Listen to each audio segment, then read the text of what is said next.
Hey guys, Pablo here, and you're on the path of art. Today, I wanted to talk to you about why it is impossible to paint and learn how to paint at the same time. The somewhat paradoxical nature of this statement is due to two things. Number one, the reality of the issue is too complex to be sensibly compressed to a one-liner. And number two, my filthy desire to make as many people as possible click on it. The truth be told, it's almost entirely the latter, and I ain't even ashamed. Honestly, I'd be thrilled to have as many people hearing what I have to say as possible.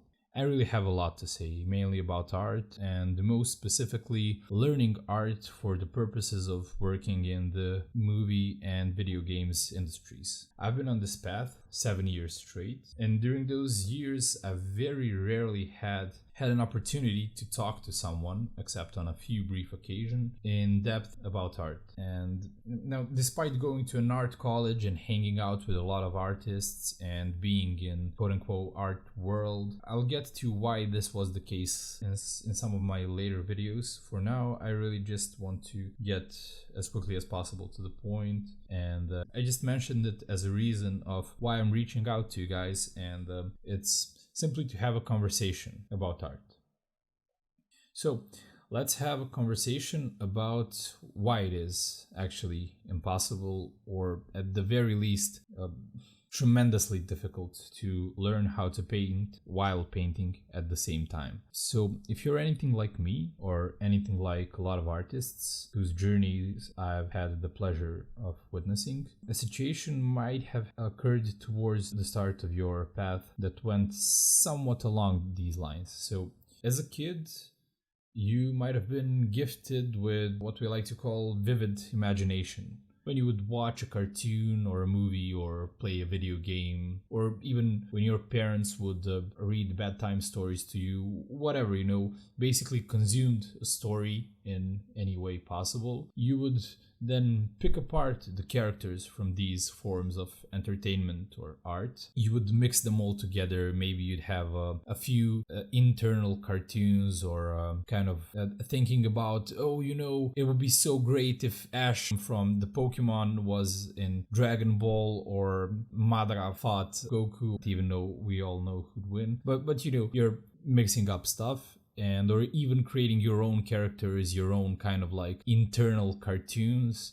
And maybe you went so far, I surely did, as to act them out. You go around the house fighting monsters and pretending you're a noble warrior on the path to rid the world of demons that haunt it. And maybe you get so engaged in these activities that you start having fights with these invisible demons on your living room floor, and even distract your grandmother from watching Ruby, Esmeralda, or some other shit enough to pose an unrelated question, just to see if you can snap out of it, if you haven't gone completely insane. And so perhaps other people started noticing your gift, so to say. Maybe you're just weird, and I think this might be the case for a lot of artists. Maybe you tried to materialize this world of yours in some way, maybe by drawing, painting, or sculpting it in plasticine, or basically whatever medium you had. I think it goes as far as changing parts of your toys, or playing with Legos, and then not just making the stuff that the box says you should make, but making your own kind of a Lord of the Rings, Star Wars mashup, or whatever. But people started noticing around you, your parents, your friends, teachers at school, and maybe really no one noticed, and I don't think that changes a whole lot either. So the thing is, you've had a cartoon going on inside your head ever since you can recall, and you've had what I'll call, for the sake of simplicity, a rich inner world. This rich inner world might be the reason you've started drawing, painting, or whatever in the first place. And at some point, for whatever reason, you thought, you know what? I'm gonna get really good at this. And, maybe you've realized you can make a career out of this, people that are professionally making models for video games or creating concept art, character design, whatever. So you're thinking, okay, in order to get there, I have to be really good in my craft. So what do you do when you want to get really good? Most likely, you deduce that if you want to get good at something, the best way to do it is to do it a lot. So then you think to yourself, okay, you know what I'm gonna do? I'm gonna make a really cool painting. At that point, after say 15 or 20 years of creating this inner world, and maybe building up some level of skill and confidence towards it, your inner world basically ganks you out of nowhere and you start a painting. And say you wanted to paint a dragon. You're not just going to paint a dragon, you're going to paint a golden dragon in a cave. And the cave roof has a hole. Through this hole you can see the moon, and the moon is reflected on the dragon scales. The dragon scales are golden, and the dragon is breathing fire and fighting a mage that's casting fireball, and those two collide in the air to create an explosion. And there's like 1,000 things that you want to put on your piece all at once. And if this sounds like a lot of information, that's because it is. The thing I've mentioned is something that would be pretty hard even for someone with multiple decades of experience to take. That's a decent chunk. That's a difficult art task even for a hardcore professional. But those are your ideas. The problem is, to face such an artistic enterprise, you'd have to tackle a few dozen artistic problems, as I like to call them. Basically, things like anatomy, both animal and human and combined, and then values and dynamic range and composition, and then materials and how you light them and how you light reflective materials. And then you would have to learn about perspective, both linear and atmospheric, color theory, and on and on and on, armor design, creature design, whatever. So there's a shit ton of things to get through, and it's really impossible to do this well in the beginning of your art path. That takes a lot of time. Now, let me reiterate on this a bit. Your idea might not be nearly as complex as what I've described. I've tried to overemphasize things a bit to give you an idea, and in some extreme circumstances, this will exactly be the kind of ideas that you're trying to get across to your audience with pretty meager art skills at that point. Or maybe with a freakish talent, and by all means, if this is what you went for and you've done excellent on your first go, just quit this video and go do your stuff, man. More power to you. I have nothing to say to you. But for the rest of us mortals that had to struggle with actually trying to display the full vividness of their ideas and then having to face the harsh reality of our lack of skill, we have to take a slightly different approach here. So even if your ideas are not as complex, I'll tell you what happened to me. When I first started, I wanted to draw characters, like I'm sure many of you want as well. So, I've had a specific pose in mind for a character, and at that point I haven't really mastered figure drawing. I tried to create the pose that I had imagined, and I was like, no compromise about my artistic vision whatsoever. This is what I want to draw, and I'm going for it. And what happened in the end is I spent probably 3 times the amount of time that I should have, even in the beginning, on a painting. And honestly, the piece looked like complete crap in the end. And that's a bad approach. So how do we actually deal with this? So you're at the beginning of your art path and you have 2 approaches ahead of you. At any given point in time, you can decide, okay, you know what? Now I'm going to use all the skills that I've acquired on my path so far and try to use them to create the best image possible out of them. That's one thing.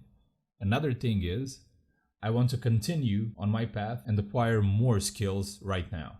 Those 2 intentions should have drastically different approaches to them. Now, let me tell you what I mean. So, if your goal is to produce the best looking piece of art, say you got some client work that you have to take care of, or you're preparing a portfolio piece, use absolutely every trick in the book to make it happen. Claw, bite. What you should do is kind of photo reference. So if you're doing photo bashing, don't try to bash the thing out of 70 photos. Try to take one that solves 70% of your problems instead.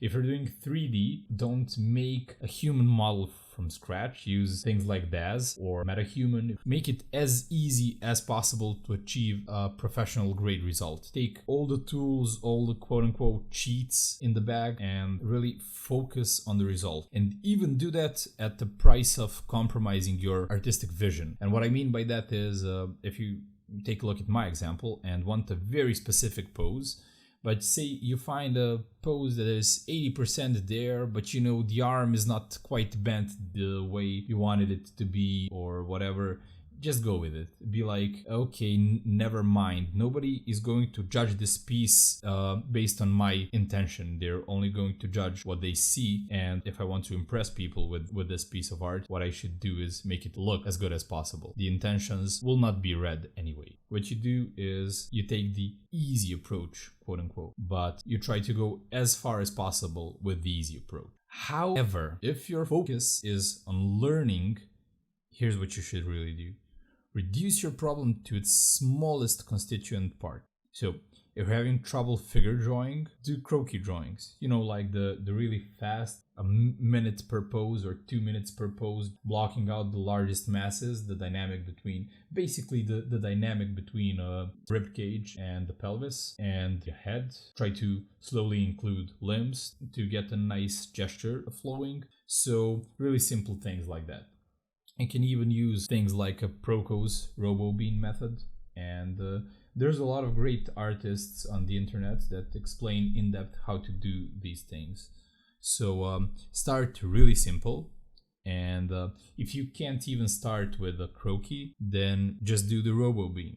If the RoboBean is too much, then maybe just try drawing 2 circles in a relationship with each other. Try to find balance with them. If that's too much, try to draw 1 circle. If a circle is too much, try to do a square.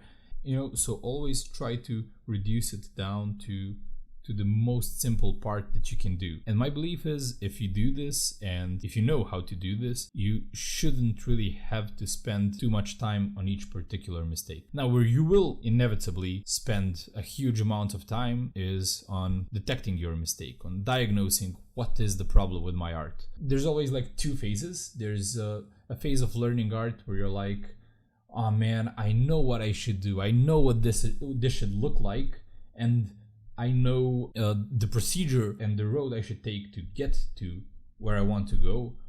But the thing is, I do not have the hand dexterity or the full understanding of how to do it. And then there's another problem, which is I've done everything I know how to do, yet my drawings and paintings still don't look the way I want them to do. I still fell short of some of the great masters of old or some of your great stars on ArtStation. And it's the second phase that is more frustrating in my estimation, because you can definitely see that there's something wrong, or maybe not really wrong, maybe just not quite impressive enough, because you don't want your art to be correct, you want it to be fucking amazing, so it's not the same thing.